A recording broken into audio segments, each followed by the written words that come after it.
VHP Bajrang દળ દ્વારા રાહુલ ગાંધીનો ઉગ્ર વિરોધ. અમદાવાદમાં રાહુલનું પૂતળું બાળ્યું, પોલીસે કાર્યકરોની કરી અટકાયત. સંતોનો શ્રીરામના નારા સાથે વિરોધ. રાહુલ ગાંધી આજે ગુજરાતની મુલાકાતે છે. રાહુલ ગાંધીના લોકસભામાં હિન્દુઓ અંગે નિવેદન બાદ સમગ્ર ગુજરાતમાં તેમનો વિરોધ કરવામાં આવી રહ્યો છે. ત્યારે આજે રાહુલ ગાંધી અમદાવાદ આવતા જ વીએચપી અને બજરંગ દળ તેમજ સનાતન ધર્મના સંતો દ્વારા રાહુલ ગાંધીનો વિરોધ કરવામાં આવી રહ્યો છે. આ દરમિયાન વીએચપી કાર્યાલય ખાતે મોટી સંખ્યામાં કાર્યકર્તાઓ ઉમટી પડ્યા હતા અને રાહુલના પૂતળા દહન કર્યું હતું, જે બાદ પોલીસ દ્વારા કાર્યકર્તાઓની અટકાયત કરવામાં આવી છે.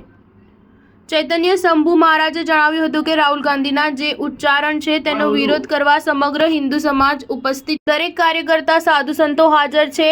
એમણે જે હિન્દુ તરફે નફરત, એમનો જે ડીએનએ છે એ લોકસભાની અંદર ઉજાગર કર્યો, તેનો વિરોધ કરવા હિન્દુ સમાજના કાર્યકર્તા અહીં એકત્રિત થયા છે.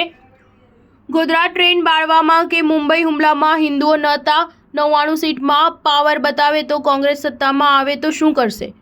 રાહુલના ડીએનએમાં હિન્દુત્વ નથી. તેના પરિવારમાં કોઈ હિન્દુમાં લગ્ન કર્યા નથી. સોશિયલ મીડિયામાં ટ્રેન્ડ ચલાવો કે હું હિન્દુ છું અને મારી માતાના હિન્દુ હોવા માટે ગર્વ છે.